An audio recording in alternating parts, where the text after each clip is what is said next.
Hey friends, this is Doug here. I serve as your chapter president, and I hope you guys are having a great summer so far. I can't believe that it's just gone by as quick as it has, and I can't believe school starts in just a few weeks. So I'm here to give you guys just a quick little message about New Student Outreach, or NSO.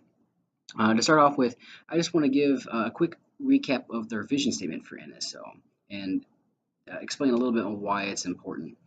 So NSO increases the visibility of InterVarsity and helps to create positive interactions between Christians and non-Christians, so people want to come back to continue encountering Jesus.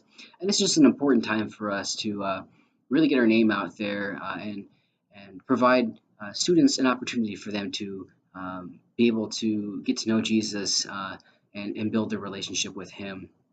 And so NSO is just a very important time for us. And so I want to give you guys 3 quick pro tips on how to make this NSO successful.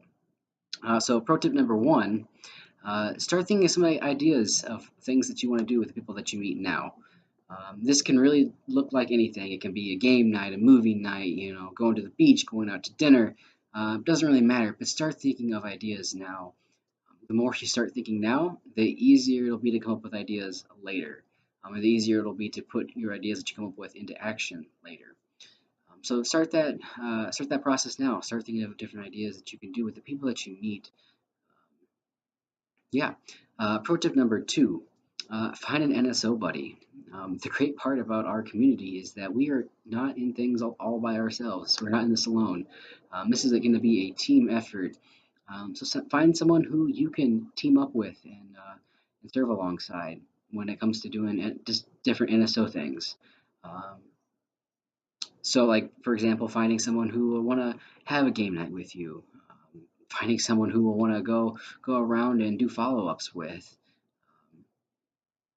The more that, or at least I should say, in my personal experience, when things are not all on one person, the smoother they go.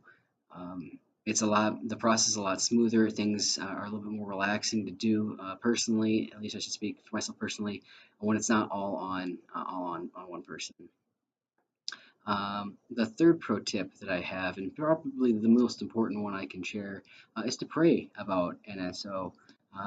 We serve a really, really awesome God who loves us a lot and will be with us throughout our time of NSO.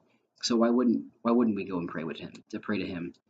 Um, just a couple quick things to pray for specifically. One, pray for people who are doing the actual move-in help. Pray that you can give that God can give them energy and strength to make it through a day. They can be pretty busy, so yeah, just pray that God can be working through them and that opportunities arise for them to talk about God and about InterVarsity. The second opportunity, or the second thing to pray about, is that God can provide us opportunities to create those friendships throughout NSO with just all the incoming students, and that those friendships could be quality friendships and be deep and not be surface level. Um, and lastly, just pray for God to just bless us in ways that we can't even think about or imagine. Um, like I said before, God is an awesome God, and He's doing great things on our campus. So just pray that He can continue to bless us and be with us just throughout not only NSO but throughout the rest of the year. Um, yeah, guys, I can't wait to see you all in a few short weeks. I'm super excited for this upcoming year. I think God is going to do some pretty awesome things. So, yeah, I'll see you soon. See you guys.